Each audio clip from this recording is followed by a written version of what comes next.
Olá, seja bem-vindo ao podcast Jornalista da TV. Eu sou o Vinícius Donola, jornalista, repórter de TV, escritor, e hoje tenho a honra de anunciar a presença de uma pessoa muito especial, de um amigo. A presença, sabe de quem? Seja bem-vindo ao nosso podcast.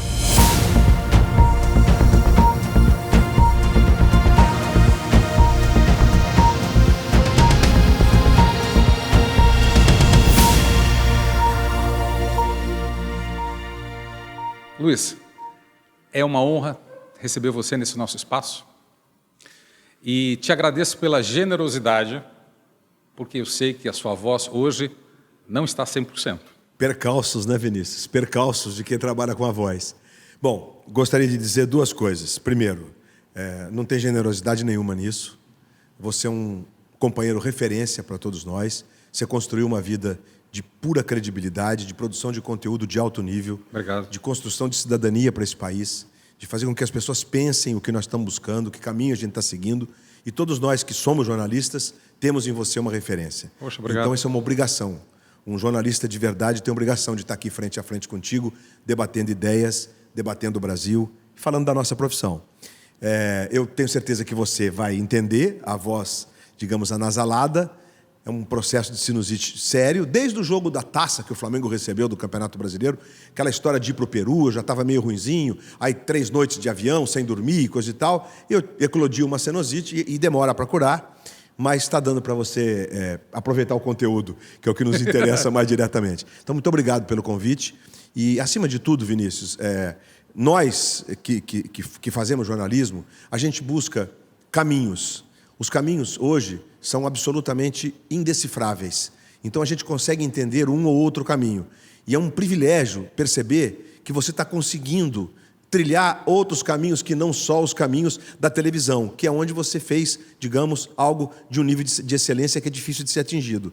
O seu livro é um espetáculo, Obrigado. Você é um escritor de mão cheia, e não é um texto de TV, é bom deixar isso muito claro, que é difícil, às vezes, de dissociar. É um desafio. É um desafio. Bem grande. E agora no podcast, cara, você imagina. Isso é uma outra ferramenta, uma outra plataforma, uma outra forma de comunicar. Tudo bem que muita gente pode estar vendo e ouvindo, mas muita gente pode estar só ouvindo. Sim. Né? E eu trabalhei, Vinícius, eu estou há 42 anos na estrada, eu trabalhei durante 20 anos no rádio. E sempre fui um entusiasta da forma como o som deveria chegar no ouvido das pessoas e tocar o coração delas. E está voltando agora. Mas com tudo. E nesse aspecto os americanos nos deram um grande caminho a seguir, né? Que é o caminho do podcast, ou seja, é o rádio por demanda. Você escolhe o que você quer ouvir, o conteúdo que você quer ouvir, onde e quando você quiser ouvir. Então esse é um barato. Privilégio estar aqui com você. Obrigado pelo convite. Poxa, eu agradeço do fundo do meu coração. Eu sou teu amigo muito próximo. Vizinhos. Somos vizinhos, somos mais do que amigos. E te agradeço mesmo, porque eu sei que para quem trabalha com a voz... Eu sou amigo mesmo do Antônio, tá, gente? Que é o filho dele. Eu sei que para quem trabalha com a voz, ficar sem voz é algo que incomoda muito. Porque, Vinícius, sem querer te interromper, assim, a tua linha de raciocínio, mas é importante fazer um parênteses aí. Por favor. O que mais incomoda, além do formato, da pessoa em casa não estar recebendo algo que seja legal, né? Quando você está, como agora, que você não está normal e tal, mas tem dia que você está mais rouco, que foi o caso desse jogo do Flamengo contra o Ceará. Eu estava muito rouco, mas foi uma decisão conjunta. Eu deixei aberto isso para os diretores e disse, não, vamos tentar, então a gente tentou. Então não foi uma decisão só minha. Porque a primeira coisa que eu penso é em quem está em casa. Ouvir uma coisa que seja um ruído, um som que seja um ruído, não é legal. E tem um outro componente. Quando você está com um problema de voz, por isso que eu te interrompi, você perde o foco. Você passa a concentrar toda a tua energia no controle da voz. Então, aquela concentração de entender o jogo, de ter uma sacada que vem naturalmente, isso não vem. Você está preocupado se a voz vai sair, se o grito de gol vai acontecer. É uma loucura isso. Então, quando você está, como agora, eu estou com um problema, digamos, afônico e anasalado, mas não está comprometendo, eu sei que eu vou conseguir conversar com você. Então isso não me incomoda. Mas um grito de gol, por exemplo? Talvez não saísse. Sim, com certeza. Né? Talvez não saia. Porque o tom da narração não é esse. O tom da narração é, você que se liga na Globo, estamos aqui no Maracanã. É outro tom a narração. É uma outra empolgação. Né? Então é um outro desgaste vocal.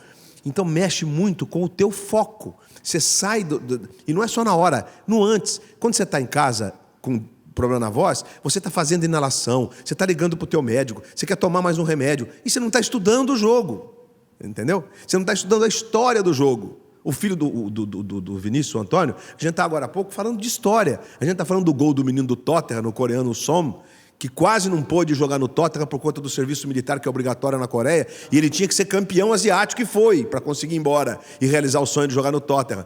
Porque essas histórias você passa pela tua cabeça no pré-jogo. Quando você está com problema de voz, nada disso vai ser processado. Que barato. A gente falava num outro podcast sobre televisão, que é o domínio da forma e do conteúdo. Então, quando você tem segurança da forma, é como dirigir um carro com câmbio. Então, eu não fico pensando se eu estou acelerando, se eu estou com o pé na embreagem, isso tudo me é muito automático. Você troca sem pensar. Quando a sua voz ela não está funcionando no automático, você deixa de pensar no conteúdo porque você está pensando na forma. É isso, perfeito. Porque a voz, no nosso caso, é forma. Né? No futebol, a imagem é o jogo, mas a forma do conteúdo é a voz. É a ferramenta. A sua ferramenta voz, ela é usada profissionalmente desde os 15 anos de idade. Quando você começou a trabalhar na Rádio Piratininga, lá em São João da Boa Vista, Ixi. a 140 quilômetros da segunda capital do estado de São Paulo, a minha Rio Claro. É isso mesmo, 43 anos vai fazer. Nossa, Rio Claro. Nossa. Tenho grandes amigos em Rio Claro. Rio Claro é uma cidade satélite de São João da Boa Vista, evidentemente. Somos todos satélites de Campinas, Ribeirão, né? Nosso pedaço lá ficou muito, muito especial. É muito especial. E ali você começou a narrar, ou ler, eu acho, antes da narração, era uma leitura da sua coluna sobre o futebol dente de leite que você tinha no jornal local. Isso aí. Você sabe que essa história é bem legal. O escritor de novelas Walter Negrão comprou uma casa em Águas da Prata, que é uma estância hidromineral, que fica ao lado de São João da Boa Vista, 8 quilômetros, mais perto do que daqui em São Conrado. A gente está no Rio. E criou um jornal bissemanário, chamado Opção. A ideia do nome é muito boa porque em quase todas as cidades do interior de São Paulo e do Brasil, a gente tem ou a Folha, ou o município. E lá tinha uma opção. Lá tinha o município, a cidade, né, que todo lugar tem. Os jornais centenários é a cidade de Rio Claro. Sim, o município. Jornal da cidade. Então, opção era para ser uma opção.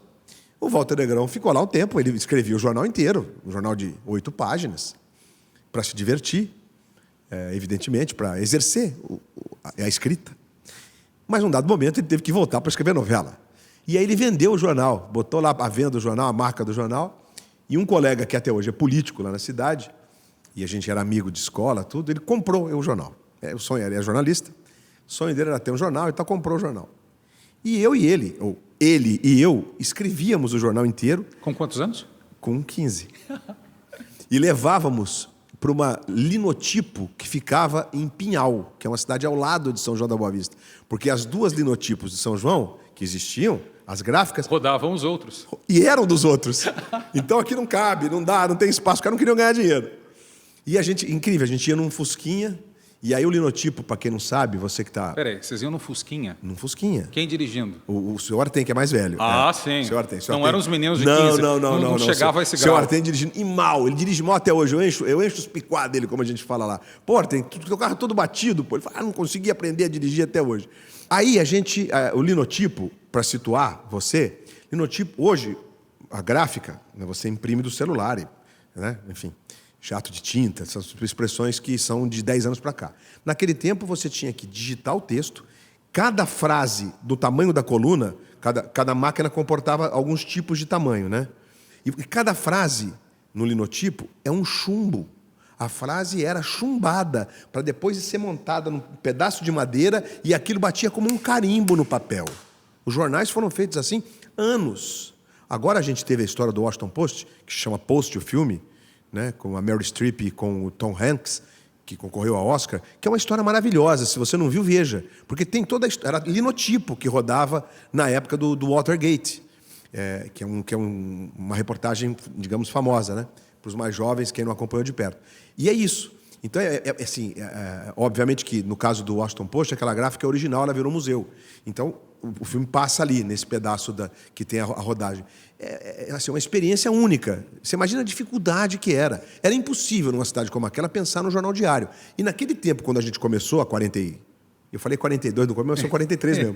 7 de novembro, 43. Você não tinha foto, porque a máquina da foto veio depois. É uma evolução. Você imagina a foto feita no chumbo. Nossa. Imagina quando chegou a foto colorida.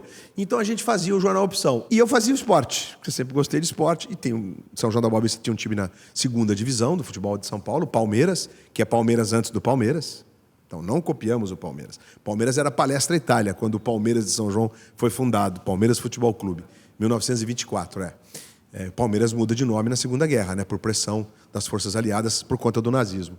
Palmeiras e Cruzeiro, os dois são Palestra Itália. E aí, num dado momento, ia acontecer a abertura do Campeonato Dente de Leite, que era uma febre por conta da TV Record. Eli Coimbra, Roberto Petri, lembra disso? Sim, claro. Não, você é mais jovem, não sei se você lembra. Mas tem muito arquivo disso. Tem muito arquivo. E como eu trabalhei lá, eu assisti a muitos desses tapes. Assistia muito disso. E aí foi maravilhoso, porque o Joseval Peixoto ia narrar o primeiro jogo e tal. Aí eu fiz uma... Joseval? O Joseval que está no SBT hoje, perdia. O Joseval foi, na minha forma de ver, sim. o mais brilhante locutor de rádio que eu ouvi. O mais brilhante. Não estou dizendo nem o mais preciso, mas o mais brilhante. Eu não vou me esquecer nunca. Eu tenho os discos, os LPs. É sua Albertozzi. Sabe quem foi o Albertozzi, galera? Tá vendo? Era o goleiro da Itália na Copa de 70.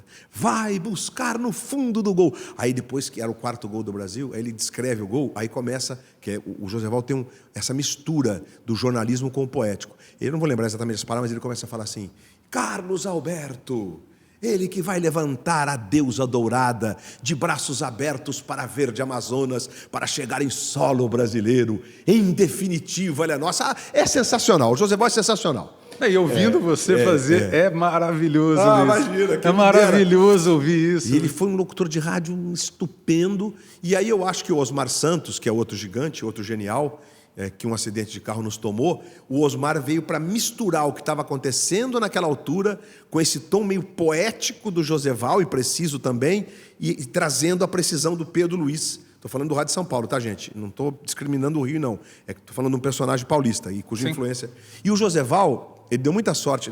Eu vou voltar já na opção. Falhas de jornalistas. As histórias vão... Na Copa de 70, olha que loucura, gente. Havia um canal de voz para São Paulo, um canal de voz para o Rio e um canal de voz para o Nordeste.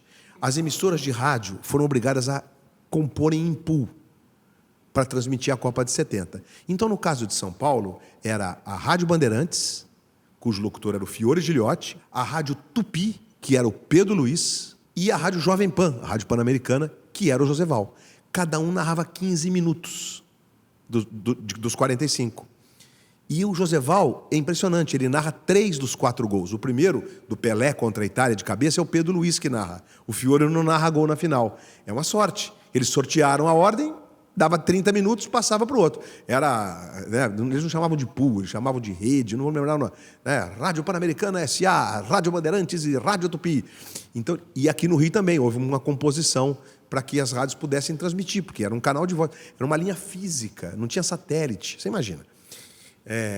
Isso para falar do nosso querido Joseval Peixoto. Então ele deu essa sorte monumental, quer dizer, no caso de São Paulo, o tricampeonato foi eternizado na voz dele, porque ele narrou os últimos 15 minutos, os gols finais e o fim do jogo, né? Que tem um fim, acabou, né? A voz dele. Com a voz dele, na voz dele. E os outros 2 gigantes, né? Pedro Luiz e Fiore Giliotti, que estão entre os maiores nomes do jornalismo esportivo de todos os tempos. E aí eu comecei a escrever. Aí o querido, que já morreu, que é o meu padrinho nessa história, que era o presidente da Liga Sanjoanense de Futebol, que depois virou Liga Sanjoanense de Esportes, ele ouviu, ele leu esse negócio, ele tinha um programa da Liga de sábados à tarde, chamava o Esporte Amador é Notícia. Porque o Célio Braga, o nome dele era Célio Braga, paulista de Jaú, o sonho dele era incentivar os outros esportes. Então ele é um dos caras que lutavam para que as ligas deixassem de ser Liga Sanjoanense de Futebol para ser Liga de Desportos. E um dia ele leu aquela coluna e foi lá no jornal. A gente tinha uma redaçãozinha bem na avenida, de uma garagem alugada, tinha 2 mesinhas, ficávamos eu e o Artem, me convidando para ler a coluna na rádio. Ler. Aí a coluna que ia sair domingo, no sábado eu ia lá e lia. Ele com medo de eu fazer alguma bobagem, né? Leia aí, pelo amor de Deus. Era gravado ou Não, era ao vivo. Ao vivo. Ao vivo, ao vivo. E a sua reação? Como é que foi? Você ficou Então, nervoso? não, eu não lembro se eu fiquei nervoso. O que eu lembro é do encantamento. Quando abriu a porta da emissora de rádio, eu entrei, eu falei, descobri meu mundo. Meu mundo não é escrever. Rádio Piratininga. Rádio Piratininga de São João da Boa Vista. E ainda caí na bobagem. Não, bobagem não, estou sendo exagerado. Tive a ousadia de ser presidente do centro acadêmico do 2º grau. Você acredita? Tudo de uma vez. E aí também ajudou, porque no centro acadêmico tinha um jornal que chamava, o símbolo da escola era um saci. Até hoje, Instituto de Educação. E aí tinha um jornalzinho que a gente fazia, 4 paginazinhas a cada 2 meses, chamava Sacívico. E aí a escola ia representar a cidade nos jogos abertos, com basquete e com vôlei. Aí eu fiz uma crônica. Aí que ficou, aí o seu Célio ficou encantado. Falou, é você que eu quero, um cara multi-esportes e tal, não é só o futebol. E aí ele começou a me dar liberdade. Aí eu comecei a incrementar, porque eu sempre tive essa, digamos, não é nem ousadia, essa vontade. Aí eu comecei a entrevistar atleta, entrevistar pessoas e tal. E começou a ter uma repercussão super legal, porque você imagina, a voz da cidade era a Rádio Piratininga. Hoje há outras emissoras e tudo. E tem TV São João hoje, que é uma emissora totalmente local, de televisão e tudo. Enfim. E aí eu comecei a fazer rádio e num dado momento, por conta das entrevistas, a gerente da rádio me falou, você podia fazer reportagem para nós aqui do futebol. Não, posso tentar. Aí fui num dia no treino do time da cidade, entreguei lá umas entrevistas e tal, preparei um materialzinho, usei o JB Flora, não vou esquecer nunca esses nomes, né? Que era o técnico que fazia, da Centralzinha, que fazia edições e tal. Aí a gente fez uma edição com sonoras e tal, era uma novidade isso lá em São João. Você imagina, o gravador de rolo tinha que cortar na Gillette. Gente, vocês não têm noção como era difícil. Você pegou cortar na Gillette, não? Não. No estilete?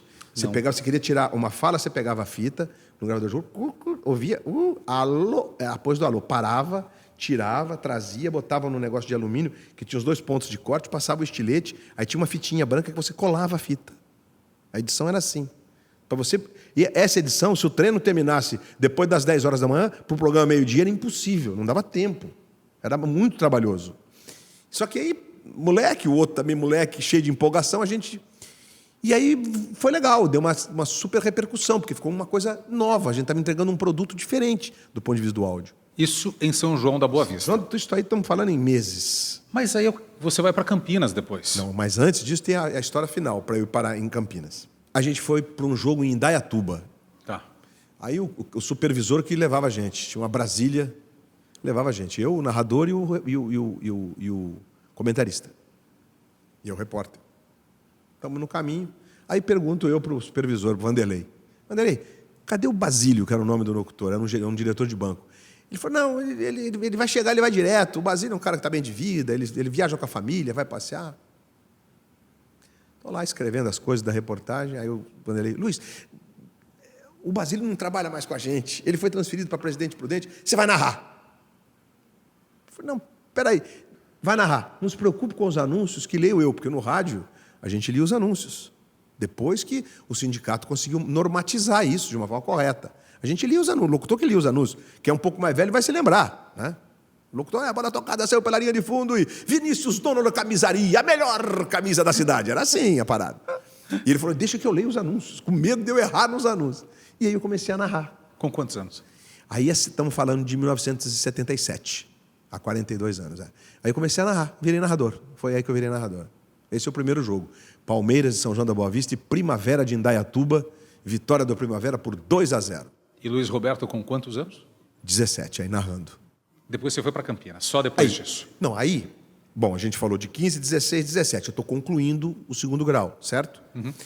E aí meu sonho, fazer jornalismo. Aí eu fiz vestibular em algumas universidades, Unimep de Piracicaba, para arquitetura, até passei, porque meu outro sonho era arquitetura. E jornalismo na PUC de Campinas, e também entrei. Aí escolhi Campinas. Tinha umas facilidades, o repórter da rádio, que é um advogado brilhante hoje lá, estudava em Campinas, morava numa república, tinha uma vaga, falei, vou para Campinas, vou fazer jornalismo. Mas e seu emprego? E a rádio? A rádio continuei narrando jogos. Então, de domingo, eu ia para o interior, para a minha cidade, e narrava os jogos, viajava e tal. Raramente tinha um jogo de quarta. Naquele tempo, o calendário da 2ª divisão era de domingo. Quando tinha jogo de quarta, eu ia. Ou para São João, ou pegava um ônibus em Campinas e ia para a cidade que fosse o jogo. Mas você não concluiu em Campinas, você concluiu em Santos. Em Santos. Aí, um dia desse, eu vou narrar um jogo do time de São João em Santos, contra a Portuguesa Santista, lá no estádio Eurico Mursa, em Santos, que é pertinho da Vila Belmiro. Estou lá na cabine, um dia 1º de maio, um feriado de manhã. O jogo foi de manhã. O Palmeiras tinha um time bom até. Que memória. Ah, não, esse não é. Aí estou lá narrando o jogo. Aí, de repente, chega um sujeito do meu lado, enfia um fone na minha... Tem que explicar para as pessoas, né? Antigamente, você usava uma caixinha que tinha os 3 buraquinhos de fone e 3 plugs que se chamava Afenol. Esse plug que a gente usa hoje, que é um Canon, esse aqui, ó, que está aqui, ó, esse é um Canon. Esse plug não dá defeito nunca. O Afenol era de rosca. Então, de vez em quando, os mais velhos vão lembrar, ouvia aquele barulho assim, era o Afenol que estava dando defeito. Aí tinha os microfones ligados, no meu caso só tinha um, e um que era uma entrada de cabo, que era o repórter que estava no campo. Aí eu vi o cara enfiou o fone e começou a me ouvir. Eu falei, esse sujeito, pô. Aí ficou ali me ouvindo. Aí fez assim, narrando o jogo. Acabou o jogo, o cara falou, olha, meu nome é Sinésio, eu sou responsável pelo esporte da Rádio Cultura de Santos. Adorei a sua narração. Estou precisando de um locutor, tem algum interesse? Aí eu falei, puxa, não sei. Eu estou morando em Campinas, trabalho nessa rádio lá de São João, estou estudando jornalismo. Estudando jornalismo? Que legal. Aí se empolgou um pouco mais com a história, né? Bom, deixei o telefone fixo, não existia celular. Uns 2 dias depois, toco o telefone. Ah, aqui é o Sinésio, é uma voz linda. Ele está lá até hoje, não trabalha mais na Rádio Cultura, mas está no rádio até hoje. Ele era o locutor de cabine, como a gente fala, né? Aquele que fala ZYK645, Rádio Luiz Roberto, ondas médias e curtas. E aí ele falou, Luiz Roberto, é o seguinte, o papo agora é mais sério do que você está pensando. É pegar ou largar. Eu preciso de um locutor para ontem, porque o Santos vai disputar um torneio dos campeões mundiais na Itália. E eu preciso de um locutor para mandar para esse negócio. Cara, eu quero uma sedução, né? Oh. Pô, nunca tinha saído do São João da Boa Vista. Aí ele falou, dá para você pegar um ônibus e vir para cá hoje? Eu falei assim, sim, mas como é que faz? Não, eu tenho um hotel aqui do lado da rádio, a gente bota num hotelzinho aqui, Hotel Ritz. Existe até hoje lá no Gonzaga. A gente bota num hotel aqui, você vai conversar com o dono da rádio, a gente vê o que é legal para você, a gente cuida de transferir sua faculdade, a gente dá um apoio. Mas vem para cá, você conhecer as pessoas e tal. Muito bem. Peguei um Cometa, fui para Santos. Para quem não sabe, o Cometa... Ah, é. Viação Cometa. Cometão. É um busão que faz vários trajetos do interior dos... Quem é de São Paulo certamente conhece. Aí cheguei, aquele tempo, você não tinha foto, celular. Aí deixei um recado, falei, olha, eu vou chegar na rodoviária a tal hora, se der alguma zebra, eu ligo para o telefone fixo da rádio. Se não, eu vou ficar lá no desembarque, era no meio do ano, assim, tipo maio, eu vou estar de camiseta branca e um casaco azul pendurado. O dono da rádio foi me buscar. O dono da rádio, por acaso, independentemente da sua vertente política, é um sujeito que fez sucesso na política depois. Ele chama-se Beto Mansur, foi prefeito de Santos, o segundo prefeito não biônico, porque naquele tempo nós tínhamos as áreas de exceção e de segurança, que os prefeitos eram indicados pelos governadores, que eram indicados pelo presidente.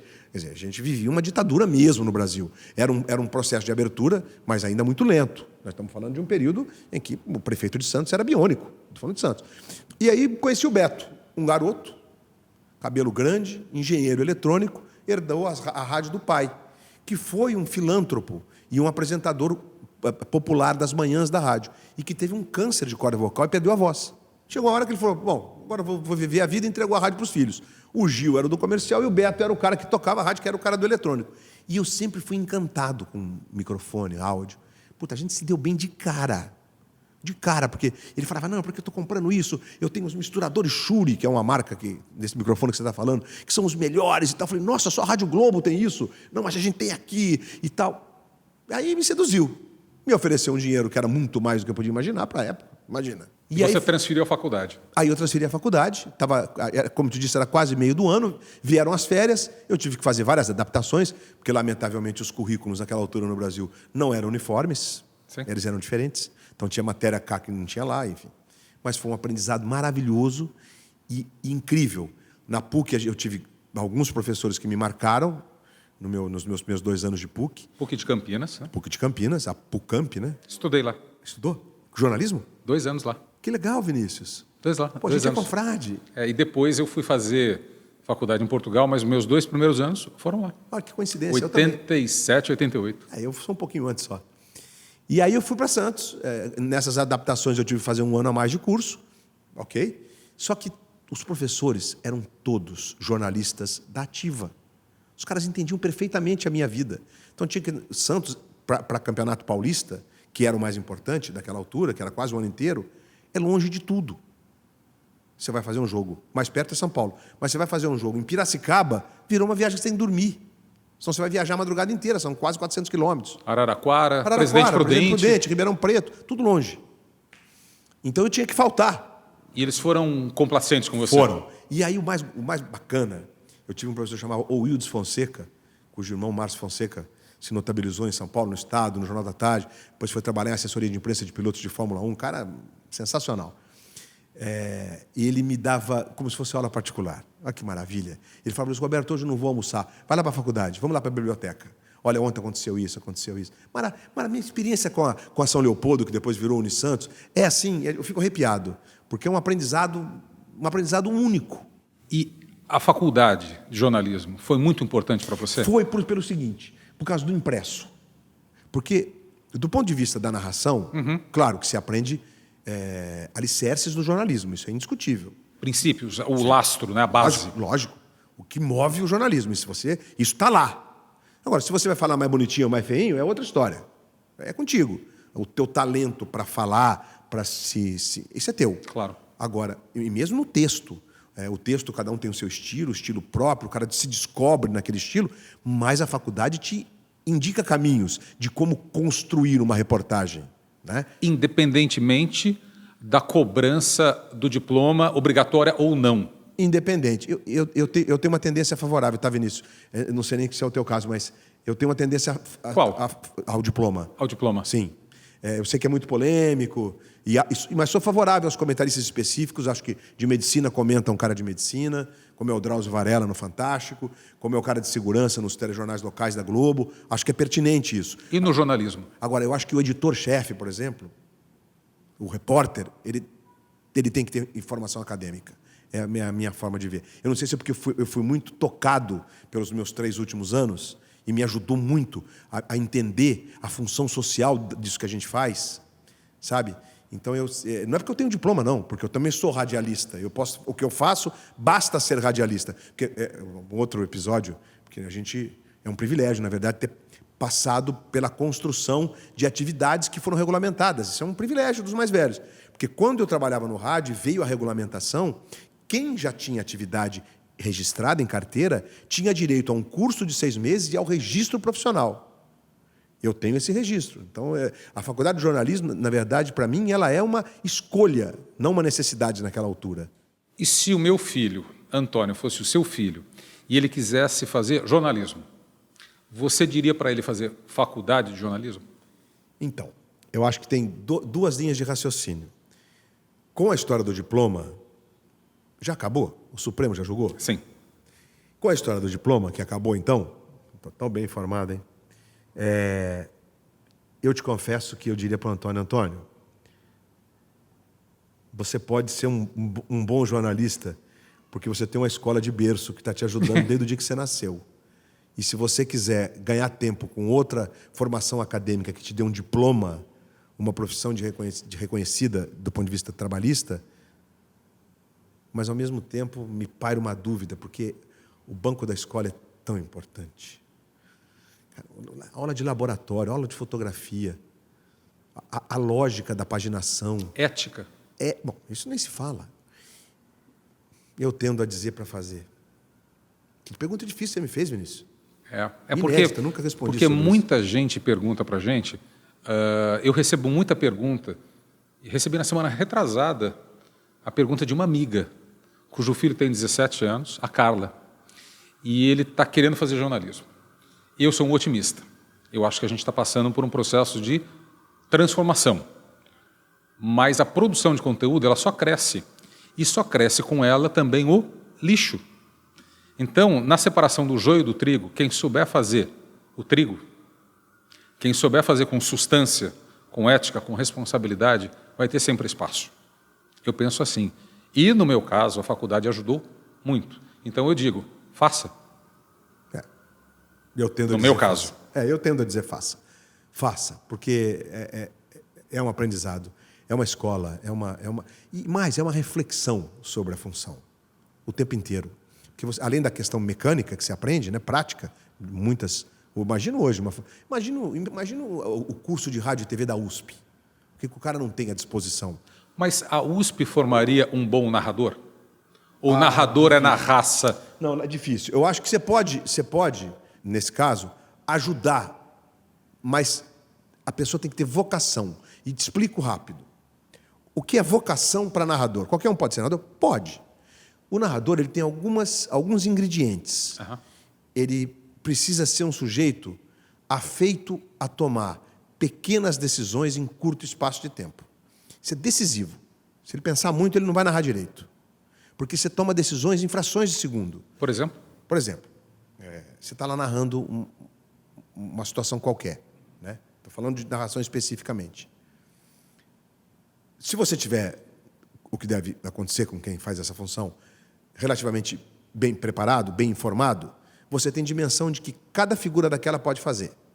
Um chute de longa distância, esse cara tem o recurso de fazer isso, esse aqui pode te dar uma opção da jogada pelo alto. Então, tudo isso é processado em 3, 4 segundos e você tem que escolher o que você vai dizer para o telespectador, porque não dá tempo de dizer todas. E a tua escolha é baseado no movimento que aquele sujeito está fazendo.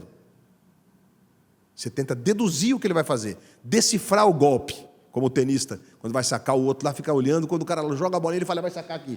Se ele não for antes, ele não pega.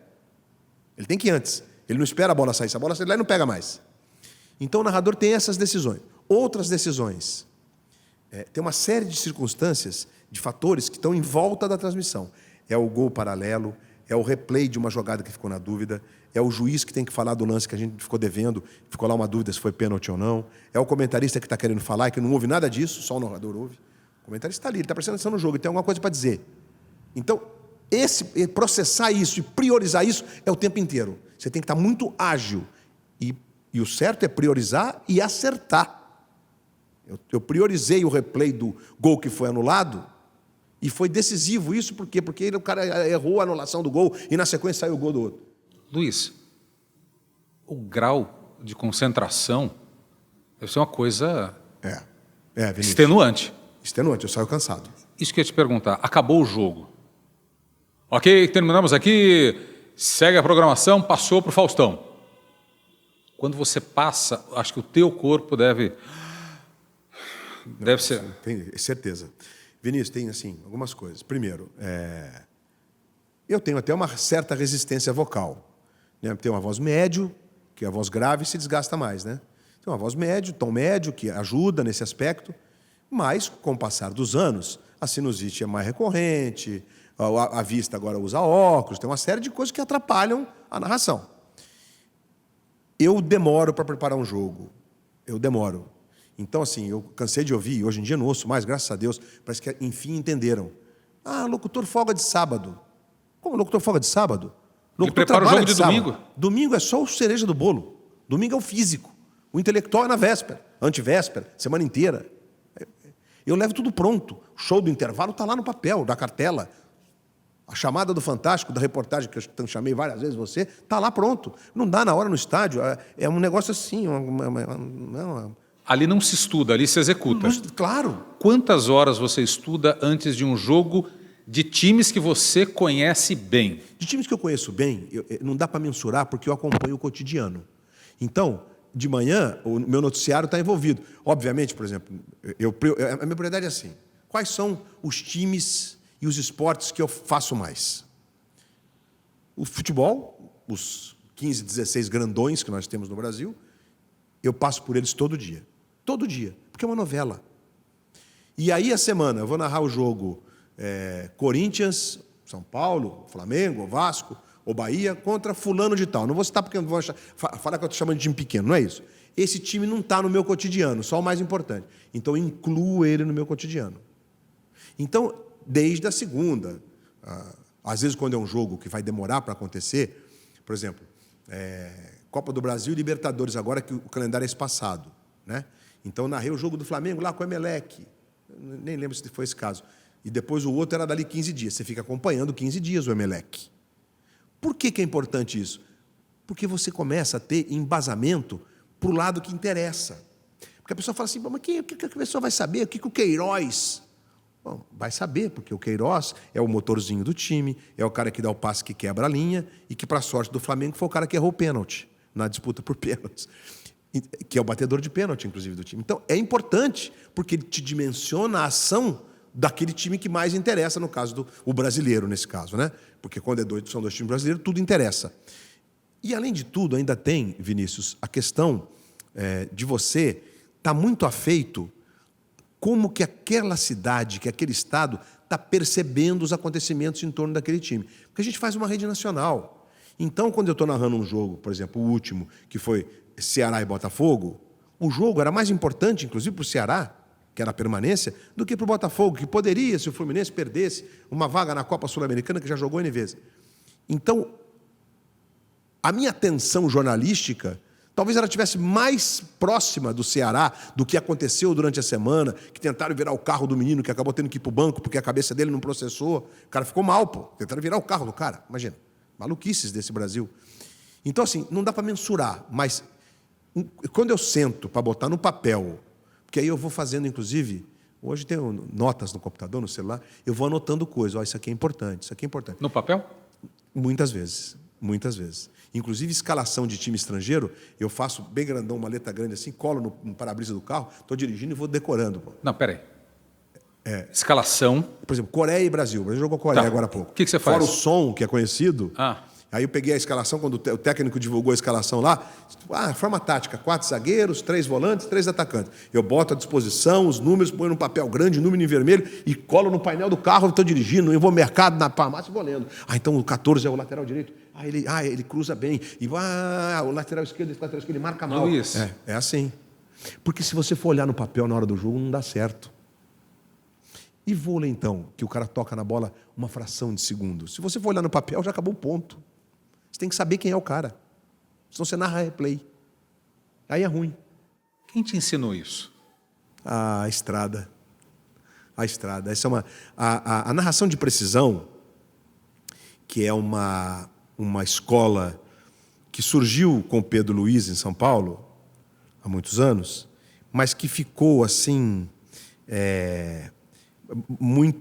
muito questionada num dado momento, porque o Pedro era menos artístico, embora quando a bola parava, ele foi o cara mais brilhante que já apareceu, foi o primeiro diretor de esportes da Rede Globo, inclusive o Pedro Luiz Paulelo. Quando criaram a antiga divisão de esportes, ele foi o primeiro, porque ele era um diplomata. E bom, o Pedro tinha um comentário na Rádio Bandeirantes nos anos 50 que a cidade parava para ouvir, não tinha TV.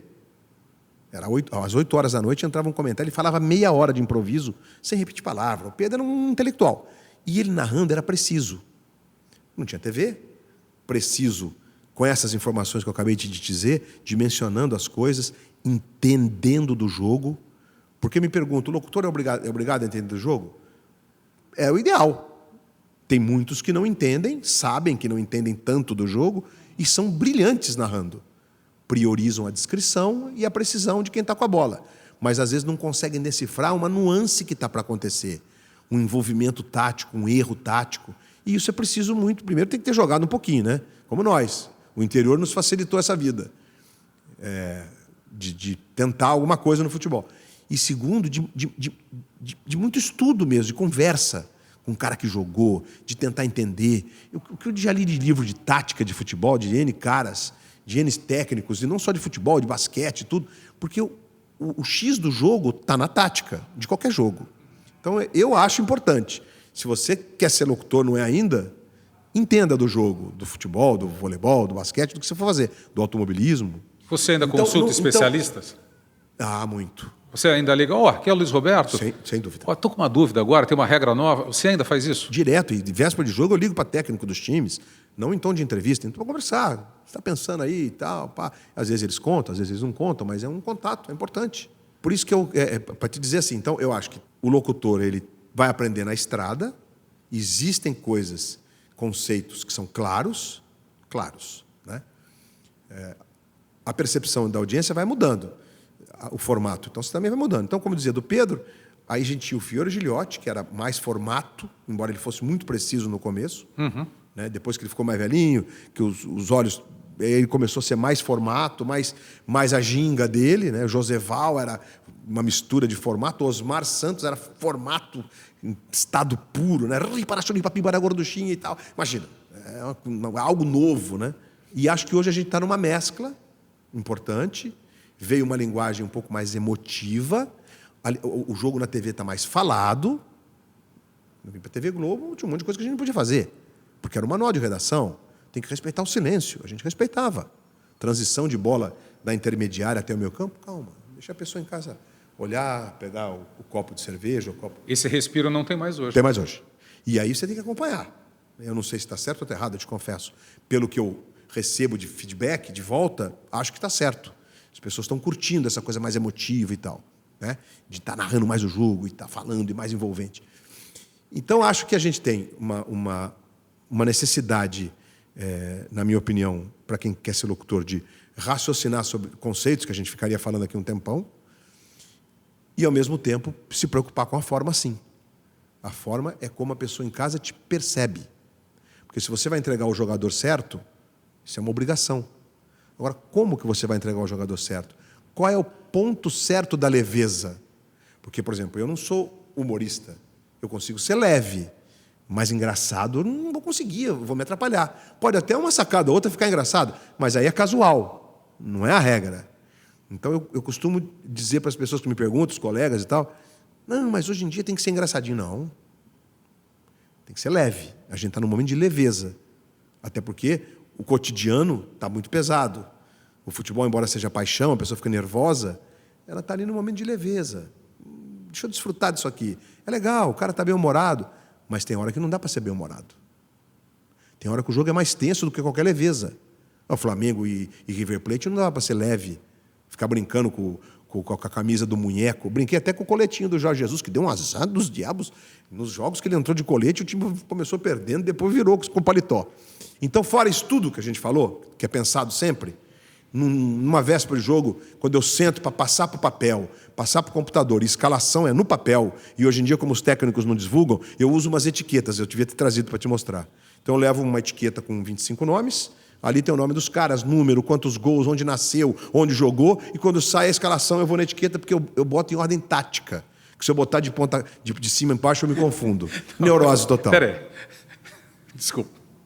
Você leva uma etiqueta. Isso. Uma série de etiquetas. Isso, na verdade é uma que você compra na papelaria, uma cartolina, a etiqueta 7025, que ela tem uns 3 centímetros assim, eu faço um risco.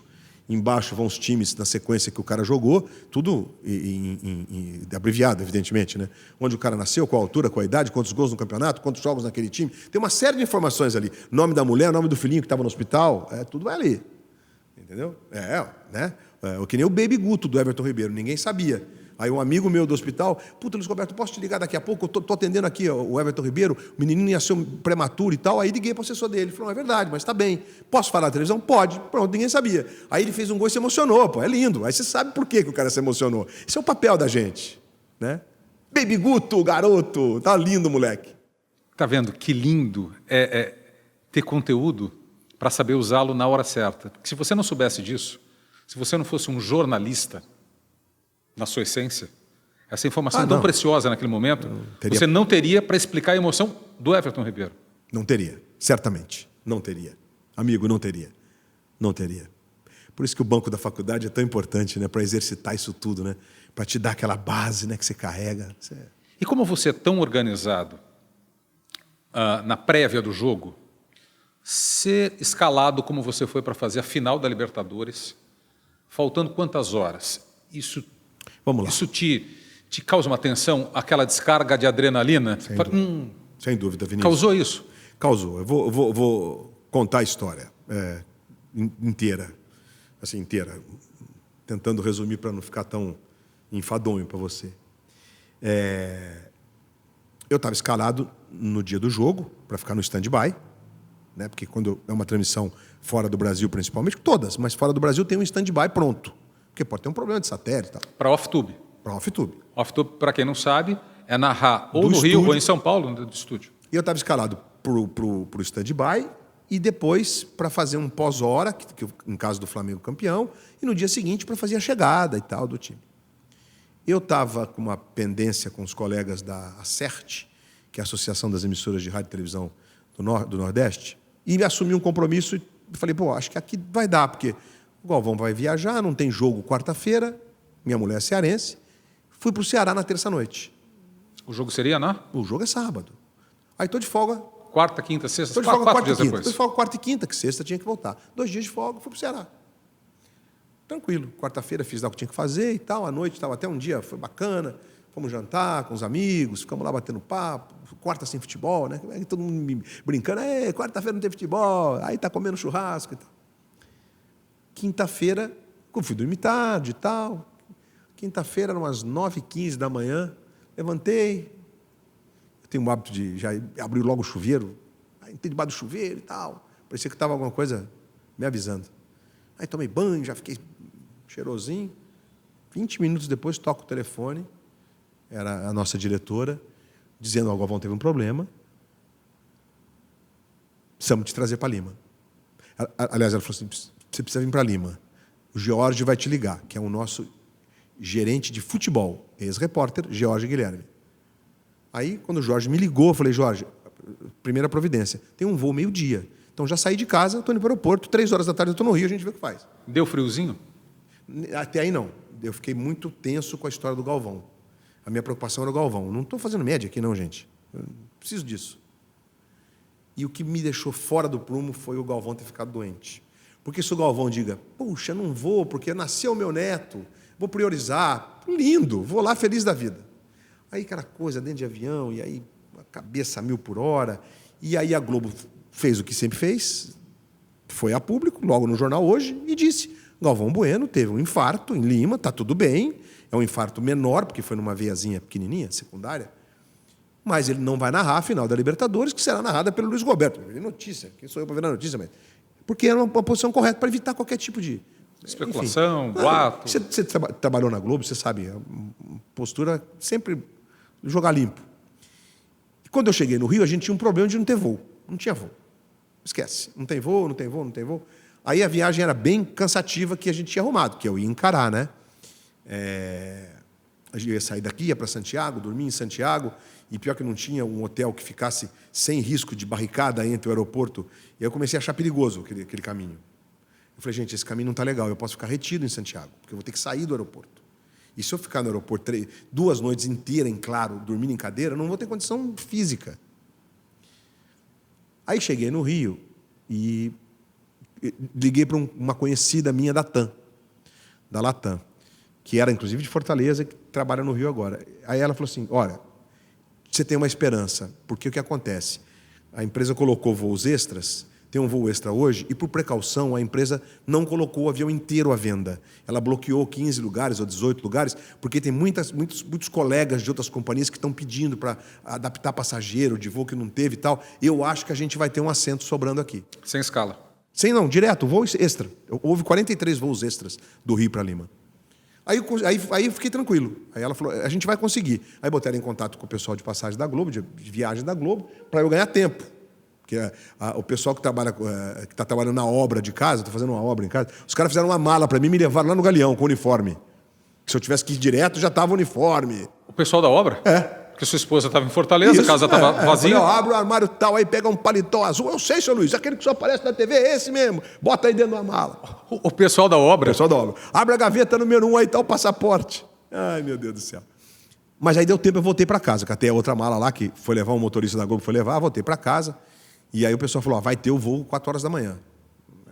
Decola às 4, lá tem fuso horário, chega 11 horas da manhã em Lima. Aí deu tempo, inclusive, de parar e fazer essa parte neurótica no papel. Porque a Libertadores é a inscrição fixa e tal. Eu tinha narrado outros jogos do Flamengo, a numeração era diferente, né? O Gerson, por exemplo, na Libertadores é número 15, no Brasileirão é 8, e assim vai. Aí eu consegui colocar essas coisas minimamente no papel, imprimi algumas coisas de pesquisa que tinham preparado para a equipe que estava lá, juntei essa papelada, enfiei dentro da mala. Aí, quando decolou o avião, eu te confesso que eu tive assim um momento, baixou minha imunidade geral, comecei a espirrar dentro do avião e fiquei bem tenso com essa história de ter que substituir o cara que é uma lenda.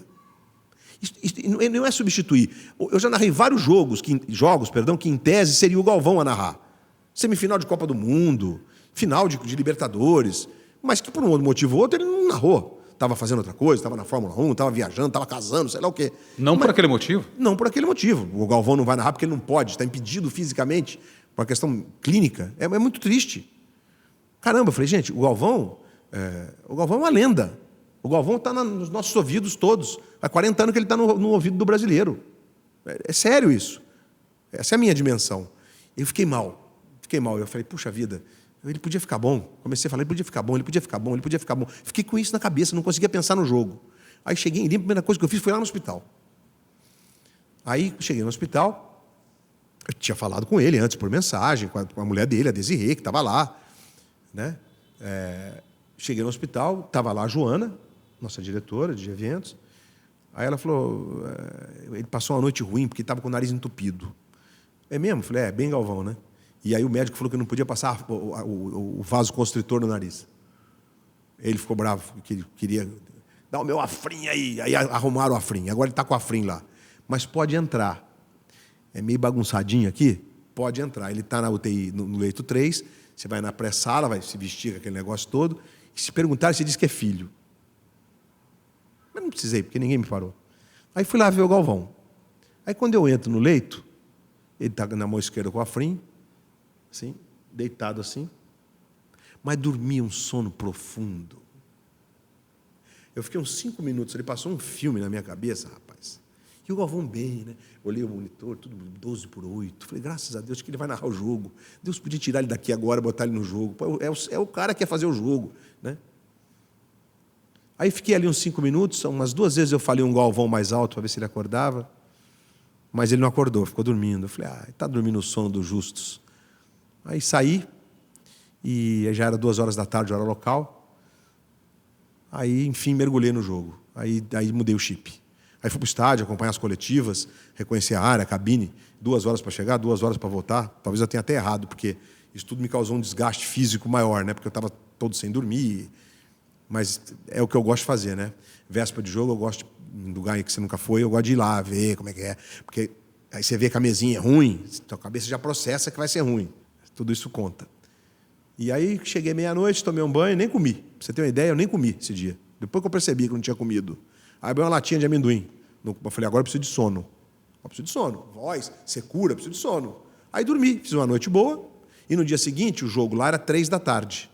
E é muito trânsito para chegar. É longe, e Lima é aquele trânsito que não tem dono. Quer dizer, nas grandes vias tem. Mas horroroso. É que nem a Índia. É que nem a Índia. É muito pior do que São Paulo. Aí tinha um motorista no dia do jogo bacana, que ia me levar e tal. Ele sabia bem os caminhos alternativos. E aí acordei cedo, 8 e pouco da manhã, 9 horas fui para o estádio. 9 horas, jogo às 3, 9 horas. 10 e pouco, chegamos no estádio, me instalei, aquela multidão de flashes e tudo. Aí veio o jogo e tudo. Aí, o maior jornal nacional que eu fiz da minha vida, né? 10 minutos. Imagina, 2 blocos de 5. Yes! Quer dizer, um privilégio, né? E cheguei no Brasil e fiquei doente, né? Baixou tudo a imunidade. Acabou somatizando toda uma sequência de. E só para. Você tinha embutido na sua pergunta. Certamente, o fato de ser um jogo muito grande, do ponto de vista jornalístico, me ajudou. Porque o River e Flamengo se acompanham o tempo inteiro. Né? Você tem intimidade com os personagens daí? Isso, exatamente. E é mais o River, que é quase um time de repetição. Eles são diferentes, o campeão do ano passado para desse ano, mas tem lá 70% do mesmo time, mesma filosofia. O Munheco, que é o Gadiardo, está lá há 5 anos. Enfim, é uma história que está aí. E um jogo desse pede jogo, pede narração. Entendeu? Esse jogo, o cara quer ouvir a narração. O jogo ruim, aquele que é no meio da tabela, no meio do campeonato, é que você tem que ter leveza para segurar o cara ali, mesmo o jogo não sendo sedutor. Esse não. Arroz com feijão, né? Substância. E foi isso, Vinícius, resumindo. Só para a gente encerrar, Luiz, eu, por mim, ficaria conversando com você, porque é uma aula profunda, sem a menor hipocrisia, ou exagero, ou hipérbole. Você é uma enciclopédia, você é uma enciclopédia, você sabe disso, de conteúdo. Mas foi das narrações mais marcantes da sua vida? Das 5 mais marcantes? Vinícius, por conta de como foi, certamente eu não vou esquecer, nem eu nem o Galvão. E acho que nem as pessoas. Todo mundo. Você vê que o caso de 81, que o último jogo da Libertadores foi narrado pelo Luciano, não pelo Galvão, saiu até uma notícia, o Galvão também passou mal. Ele não passou mal, era um revezamento. Luciano 1, Galvão 1, Luciano... O Luciano narrou primeiro, o Galvão narrou do meio, teve o terceiro, o Luciano narrou e ele foi para o Mundial. Agora não. Agora não. Né? E a gente está falando do maior de todos, do mais emblemático locutor esportivo que esse país já teve. Então, então, obviamente, por esse lado, fica uma marca. E o jogo foi maravilhoso, do enredo dele, está tudo certo quanto a isso. Agora, é difícil, porque, assim, há momentos na vida que você realiza que eles têm, às vezes, um peso maior pela tua construção de vida. Né? Então, no meu jeito de entender o esporte, Copa do Mundo, imitando o Eric Faria, Copa do Mundo, Olimpíada e depois o restante. Então, a Copa do Mundo, para mim, ela tem um impacto emocional. Eu entro no estádio de Copa do Mundo, as pessoas que eu amo e que vêm na minha cabeça. Quem? Meu pai, por exemplo, que me levou para isso, por causa do rádio e por causa do futebol, que já morreu. Vem mesmo? Na mesma hora. Na mesma hora. A vontade que ele tivesse ali comigo. Ele me contou as Copas que ele ouviu pelo rádio como um contador de histórias, como um narrador. Entendeu? Então é muito... Então, quando você entra num estádio, aí você vai que nem agora na última Copa, você vai narrar lá a semifinal da Copa do Mundo, você entra num estádio e fala, meu Deus, é uma semifinal de Copa do Mundo. Semifinal de Copa do Mundo. Daqui está sai o vice-campeão do mundo minimamente. Isso tem um peso emocional, né? Independentemente do jogo. Eu só torci para ter prorrogação, para ter mais. E teve. Né?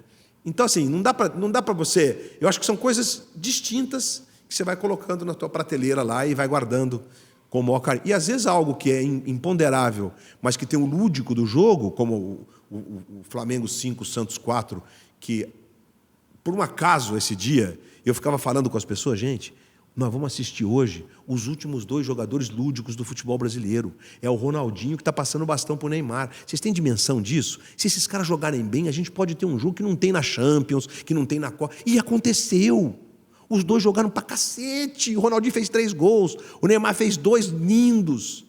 O Elano errou um pênalti de cavadinha. O jogo estava 3-0, teve virada. É um jogo surreal. Não vou esquecer nunca. O gol do Neymar, um dos gols, é o gol Puskás, o gol mais bonito do ano. É porque é um encontro, uma sintonia, uma confluência de talento que é raro de ter no esporte. Tem muita gente que fala, não, mas porque foi 5-4. Foi 5-4 sem gol com falha. Gols construídos. Porque às vezes tem um jogo que é 5-0, pô, o goleiro falhou aqui, o juiz deu um pênalti que não foi. Então, assim, é difícil, né? Agora, está ali nessa prateleira, não só por conta da história que envolve o Galvão, que está muito bem e vai narrar o Mundial. Né? O podcast vai antes ou depois do Mundial? Antes. Antes, então vai narrar o Mundial. Está ótimo, graças a Deus. Você acha que o Flamengo tem grandes chances? Eu tiraria o grandes. Eu acho que o Flamengo tem chances. Não é zebra? Não acho. Acho que o Liverpool tem um time muito melhor. Muito. Agora, desde 2005, que o time sul-americano não chega sendo tratado quase que de igual para igual. Quase que de igual para igual. Mas vou fazer um alerta. A semifinal do Flamengo é mais difícil do que a do Liverpool. O Monterrey tem mais história. É time grande do México. Mas é um time grande dentro de uma normalidade. Suponhamos. Pegar um time que é grande pra caramba e que está numa normalidade. O Corinthians. Supongamos que fosse o Corinthians o campeão da Copa Libertadores. Não chegaria com a pegada do Flamengo. O Monterrey é um Corinthians. Não está jogando bem, tem 2 ou 3 caras que estão ali, tem um bom centroavante. O Al Hilal, que vai ganhar do Esperance da Tunísia, vai ganhar. O time do Al Hilal é muito bom. Foi montado pelo Jorge Jesus. Como ele diz, não tem 3, não tem 4-1, não tem 5-1, tem 11 bons jogadores. Tem o Giovinco, que é um italiano, meia de criação. Tem o Gomis, centroavante francês, que jogou na seleção várias vezes. Tem o Carrasco, que é um peruano que joga na beirada direita. É um senhor time. A semifinal não está certa que vai ganhar. E nós, lembrando, desde que o campeonato ganhou essa forma em 2005, são 14 edições, 4 vezes o sul-americano não passou pela semifinal. Os europeus passaram em todas. E muita gente está dizendo, esse Liverpool não é o Barcelona do Messi. Não é o Barcelona de 2010, 11. Porque esse Liverpool aí entrou para a história. Esse time é bom demais. E não é por acaso. Né? Foi construído meio que como aconteceu com o Flamengo. Então o Liverpool, muita gente está dizendo, o Robertson, lateral esquerdo, tem uma certa deficiência. Não tem. Os dois laterais do Liverpool são os melhores laterais do mundo, na minha opinião. O Alexander-Arnold na direita e o Robertson na esquerda. O Henderson, que é o capitão do time, que vai estar jogando um pouco mais recuado, porque o Fabinho machucou, o brasileiro, e não vai jogar, é o cara que dita o ritmo. É o Modric, sabe? É o Everton Ribeiro. Só que ele joga atrás. E a trinca da frente está de brincadeira. O Salah, o egípcio, é um craque. O Mané é um jogador que ele tem, ao mesmo tempo que ele tem técnica, que ele é refinado, ele tem explosão. E o Firmino é aquele cara que faz o que o Messi fazia no Barcelona no começo. Joga atrás dos caras ali, volta, abre espaço. Enfim, é um jogador, como diz o Klopp, subdimensionado. Ele é mais do que vocês imaginam. Então o Liverpool é um timaço. Agora, o Flamengo também tem um timaço. O Flamengo tem os laterais, jogaram... O Rafinha é campeão da Champions. O Felipe Luiz jogou finais seguidas, não ganhou, mas foi vice. Tendo que marcar esses caras tudo aí. Né? O Rodrigo Caio é um senhor zagueiro. Senhor zagueiro. No meio a gente tem o Gerson numa fase espetacular. E o quarteto da frente pode fazer qualquer coisa contra qualquer um. Se pegar esses caras num bom dia, o Flamengo vai fazer gol no Liverpool. O Flamengo tem um goleiro. E um goleiro que tem sorte, além de ser talentoso. Isso conta na vida. Quando a bola passa, dá na trave. Conta. Né? E um cara que você vai olhar para ele e fala, esse cara aí pegou 2 do Messi, 3 pênalti do Messi, 3 do Cristiano Ronaldo.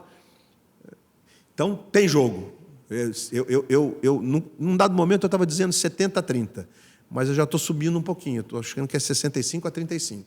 E para encerrar, é nesse caso em que a gente tem um time brasileiro num torneio com outros times, quase seleções, de outros países do mundo.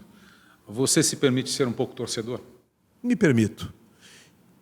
Jamais parcial. Jamais parcial. Mas me permito. Me permito, sabe por quê?